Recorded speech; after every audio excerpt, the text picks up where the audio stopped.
నమస్కారం city news కి స్వాగతం. ముందుగా ముఖ్యాంశాలు.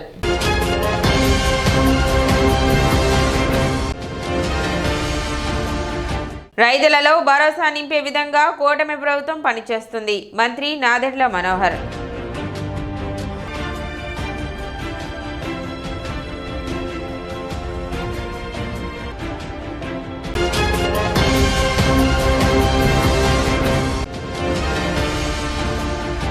ఈ నెల 29వ తేదీ నుండి ఏప్రిల్ 4వ తేదీ వరకు తెనాలిలో జరగనున్న ఆలపాటి శివరామకృష్ణయ్య మెమోరియల్ ఎడ్ల బల ప్రదర్శన మరియు పశుపాల ప్రదర్శన.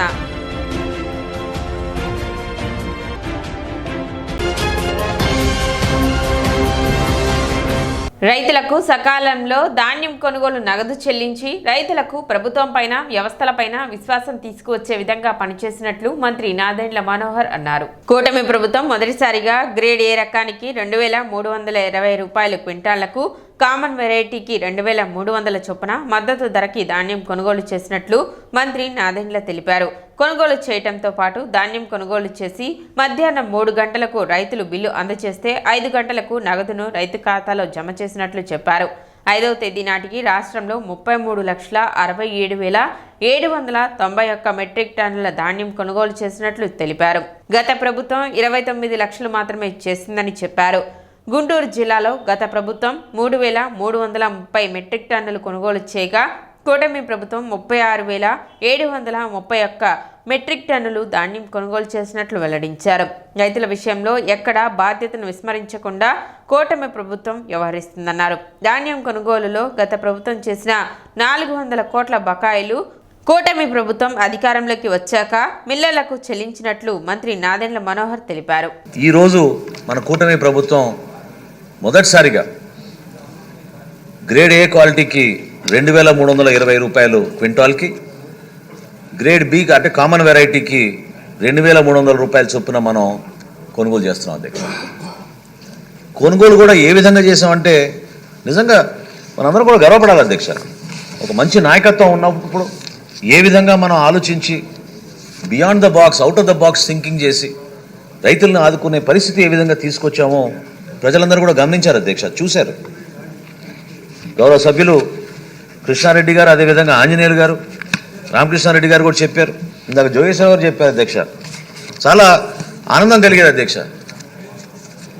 ఒక రోజులో మధ్యాహ్నం 3 లోపు రైతు తీసుకెళ్ళి మిల్లు అందిస్తే తన సరుకుని సాయంత్రం అదే రోజు 5, 6 కల్లా తన ఖాతాలోకి డబ్బులు కూడా జమ చేసాం. అధ్యక్ష, ఇది ఈ స్థాయిలో చేసినప్పుడు రైతుల్లో ఒక నమ్మకం, ప్రభుత్వం పైన, ఈ వ్యవస్థ పైన విశ్వాసం తీసుకొచ్చే విధంగా పనిచేసాం. అధ్యక్ష, నిన్న సాయంత్రం వరకు మనం కొనుగోలు చేసింది రాష్ట్రంలో 33,67,791 మెట్రిక్ టన్నుల. అధ్యక్ష,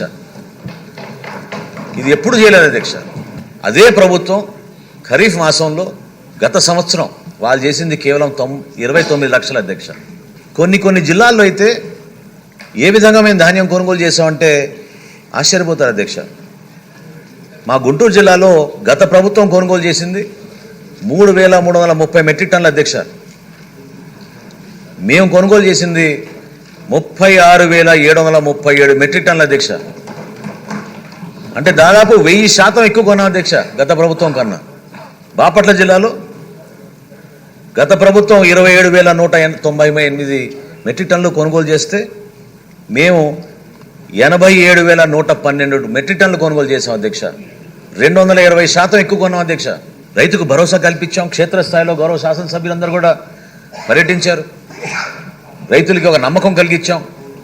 కృష్ణా జిల్లాలో అధ్యక్ష, ఎక్కువగా ధాన్యం పండే ప్రాంతంలో ఆ రోజు తుఫాను వస్తుందని ఒక అలజడి సృష్టించినప్పుడు మిల్లర్లు కూడా ముందుగా ఒక 2 వారాలు సహకరించకపోతే ఇతర జిల్లాల నుంచి మేము లారీ ట్రాన్స్పోర్ట్లు తీసుకొచ్చి మేము నిలబడ్డాం. అధ్యక్ష, సివిల్ సప్లైస్ కార్పొరేషన్ నుంచి ముఖ్యమంత్రి గారు ప్రతిరోజు మానిటర్ చేసేవాళ్ళు. అధ్యక్ష, గత సంవత్సరం కృష్ణా జిల్లాలో గత ప్రభుత్వం 4,84,601 మెట్రిక్ టన్నులు కొంటే మన ప్రభుత్వం 5,63,655 మెట్రిక్ టన్నులు కొన్నాం. అధ్యక్ష, అవసరమైతే ఇంకో 30,40 వేల మెట్రిక్ టన్నులు కృష్ణా జిల్లా నుంచి కొనడానికి మేము సిద్ధమవుతున్నాం. అధ్యక్ష, పల్నాడు ప్రాంతంలో అధ్యక్ష గత ప్రభుత్వం కేవలం 67 మెట్రిక్ టన్నులు కొనింది అధ్యక్ష. కేవలం 67 మెట్రిక్ టన్నులు కొనుగోలు చేశారు అధ్యక్ష. మన ప్రభుత్వం 12,437 మెట్రిక్ టన్నులు కొన్నాం అధ్యక్ష. అంటే దాదాపు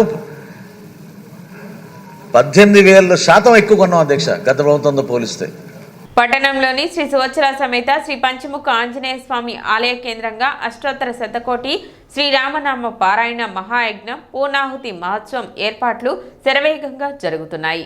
కొత్తపేట టీజే కాలేజీ ప్రాంగణంలో మార్చి 9వ తేదీ నుండి 14వ తేదీ వరకు జరిగే కార్యక్రమంలో ప్రతిరోజు విశేష హోమాలు, కళ్యాణాలు, ఉచిత సామూహిక పూజలు, ఆధ్యాత్మికవేత్తల చేత ప్రవచన కార్యక్రమాలు జరుగుతాయని వివరించారు. శ్రీ పంచముఖ ఆంజనేయ స్వామి సంకీర్తన బృందం, శ్రీ పంచముఖ ఆంజనేయ స్వామి సంకీర్తన సేవా సమితి, శ్రీ వికనస శ్రీనివాస ట్రస్ట్ సంయుక్త ఆధ్వర్యంలో భగవద్ రామానుజ దాసుడు సహకారంతో ఎంతో వైభవంగా జరిగే అష్టోత్తర శతకోటి శ్రీరామనామ పారాయణ పూర్ణాహుతి మహోత్సవంలో భక్త జనావళి విశేషంగా పాల్గొని జయప్రదం చేయాలని trust founder and chairman R V Kiran Kumar పేర్కొన్నారు.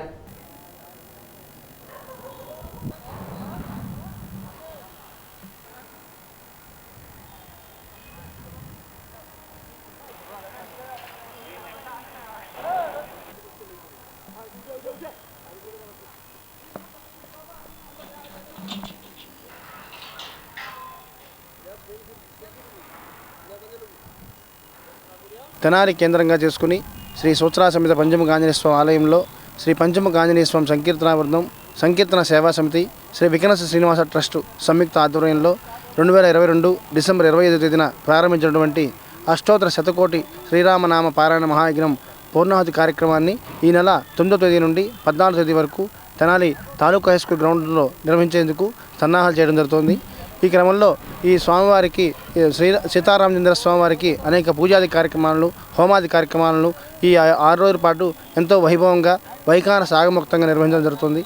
ఈ 2.5 సంవత్సరాల నుంచి తెనాలి నుంచి కేంద్రంగా చేసుకుని ఆంధ్రప్రదేశ్, తెలంగాణ, మహారాష్ట్ర, కర్ణాటక, ఒరిస్సా రాష్ట్రాల్లోని భక్తులు ఈ 108 కోట్ల శ్రీరామనామ పారాయణ మహాయజ్ఞంలో పాల్గొని వారు కూడా భక్తితో ఎంతో ఆర్తితో శ్రీరామనామ పారాయణ చేసి ఇక పత్రికల్ని తెనాలికి పంపించడం జరిగింది. ఆ పత్రికలన్నిటికీ కూడా ఇప్పుడు పూజాది కార్యక్రమాలు నిర్వహించి పూర్ణాహుతి కార్యక్రమాలు నిర్వహించడం జరుగుతుంది.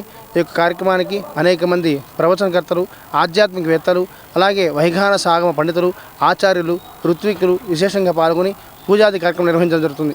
మన తెనాలి పట్టణంలో ఆధ్యాత్మికకు ఆనవాలుగా శ్రీ పంచముఖ ఆంజనేయ స్వామి దేవస్థానం కేంద్రంగా చేసుకొని విశేషంగా 108 కోట్ల రామనామ యజ్ఞ పారాయణాన్ని పూర్తి చేసుకొని పూర్ణావతి కార్యక్రమాన్ని ఈ యొక్క మార్చి 9 నుంచి 14 వరకు కూడా యజ్ఞ కార్యక్రమం జరుగుతుంది.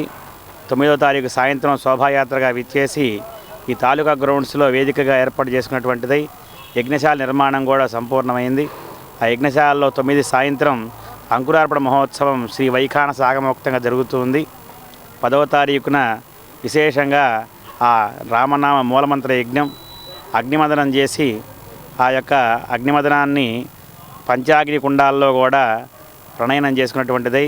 విశేషంగా యజ్ఞ కార్యక్రమాలు జరుగుతూ ఉంటాయి. 5 రోజులు కూడా యజ్ఞశాలలో నిరంతరం రామనామ యజ్ఞం జరుగుతూ ఉంటుంది. వేదిక మీద విశేషంగా రోజుకొక విశేషమైన ఆధ్యాత్మిక ప్రవచనాలు, అలాగే లక్ష్మీనారాయణ స్వామి కళ్యాణం, అలాగే సీతారామస్వామి కళ్యాణం, శ్రీ స్వామివారి యొక్క పట్టాభిషేక మహోత్సవాలు, అలాగే రుక్మిణి కళ్యాణం, అలాగే విశేషంగా ఆఖరి రోజున సామూహిక కుంకుమ పూజ శ్రీ మహాలక్ష్మి వారి కార్యక్రమాన్ని ఎంతో వైభవంగా జరుపుకుంటూ ఉన్నాం.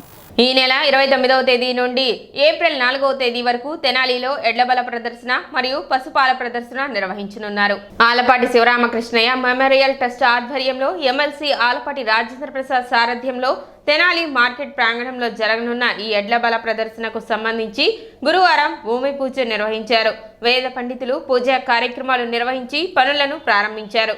గత 9 సంవత్సరాలుగా ఈ పోటీలను నిర్వహించడం ఆనవాయితీ అని, మధ్యలో వైసీపీ అధికారంలోకి రావడంతో కొంత ఆటంకం ఏర్పడినా తిరిగి మళ్లీ ఈ పోటీలను నిర్వహించుకోవటం సంతోషంగా ఉందని టీడీపీ నేతలు తెలిపారు. రైతులు, తెనాలి పరిసర ప్రాంత ప్రజలు తరలివచ్చి ఈ పోటీలను జయప్రదం చేయాలని విజ్ఞప్తి చేశారు.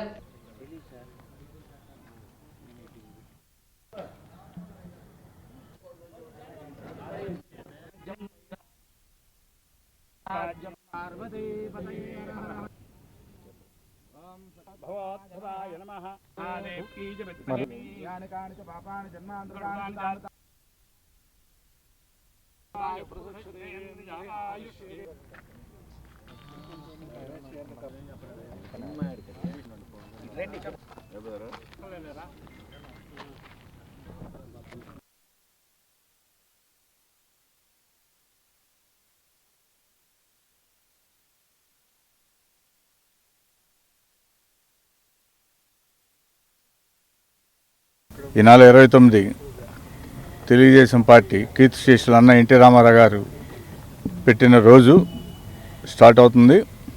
7 రోజులు జరిగి అన్నగారు పుట్టినరోజు 4వ తారీఖు ముగిస్తుంది. మరి ఈ సంవత్సరం ప్రత్యేకంగా విశేషమైన బల ప్రదర్శనకి ఎడ్ల సమీకరణం చేయడం జరుగుతుంది. పోయినసారి ఏ విధంగా ఘనంగా చేసుకున్నామో అలాంటి ప్రాంతాలందరికీ ఇంటిమేషన్ చేయడం జరిగింది. మరి ఈ సంవత్సరం ప్రత్యేకంగా మరి ప్రకాశం డిస్టిక్ నుంచి కానీ కృష్ణా జిల్లా నుంచి కానీ మంచి ఎడ్లు రావడం అనేది జరుగుతుంది. మరి అన్నగారి ఆశీస్సులు శ్రీరామకృష్ణ గారి ఆశీస్సులు ఘనంగా జరగాలని చెప్పి కీర్తిశేషులు ఆలపాటి శ్రీరామకృష్ణయ్య మెమోరియల్ ఎడ్ల బల ప్రదర్శన పోటీలకు పోటీలు ఈ నెల 29 నుండి ఏప్రిల్ 4వ తేదీ వరకు జరగటం ఆనవాయితీ. అందులో భాగంగా ఈరోజు వేద పండితుల ఆధ్వర్యంలో భూమి పూజ కార్యక్రమం ఘనంగా జరిగింది. అంతేకాదు ఈ ఎడ్ల బల ప్రదర్శన మొదలుపెట్టి ఇది 9వ సంవత్సరం. కీర్తిశేషులు నందమూరి హరికృష్ణ గారితో మొట్టమొదటిగా ప్రారంభించబడింది.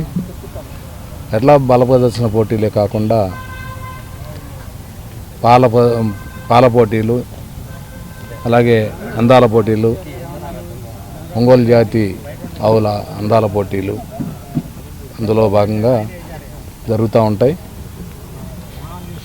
మధ్యలో వైసీపీ ప్రభుత్వం వచ్చినప్పుడు 5 సంవత్సరాలు ఆటంకం వచ్చినప్పటికీ మళ్ళీ తిరిగి మా అన్న ఆలపాటి రాజేంద్ర ప్రసాద్ గారు అట్లా రైతులు అందరూ కూడా ఈ డెల్టా ప్రాంతంలో ఉన్నటువంటి రైతులందరూ కూడా పశుపోషకులందరూ కూడా ఆనందపడే విధంగా అంతేకాకుండా ఈ బల ప్రదర్శన ద్వారా రైతాంగం అటు ఆవులను కానివ్వండి, ఇటు ఎడ్లు కానివ్వండి, వాటిని పోషణ చేసి ఖచ్చితంగా పెంచడం జరుగుతుంది. సొంత భూమి కలిగిన రైతులు ఫార్మర్ రిజిస్ట్రేషన్ చేయించుకోవాలని తెనాలి ఏడీఏ ఉషారాణి తెలిపారు. అదేవిధంగా ఇంకా ఈ కేవైసీ చేయించుకొని రైతులు తప్పనిసరిగా ఈ పంటతో పాటు ఈ కేవైసీ కూడా చేయించుకోవాలని ఆమె విజ్ఞప్తి చేశారు. ఇకపై ప్రభుత్వ సంక్షేమ పథకాలు పొందాలంటే రైతులు తప్పనిసరిగా ఫార్మర్ రిజిస్ట్రేషన్ చేయించుకోవాలని ఆమె కోరారు.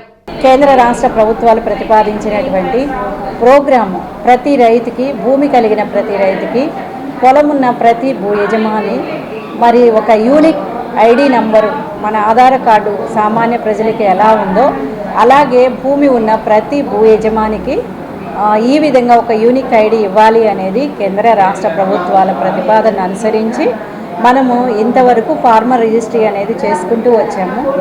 మన దుగ్గిరాల మండలంలో దగ్గర 7,100 రైతులకి ఫార్మర్ రిజిస్ట్రీ కంప్లీట్ చేయడం జరిగింది.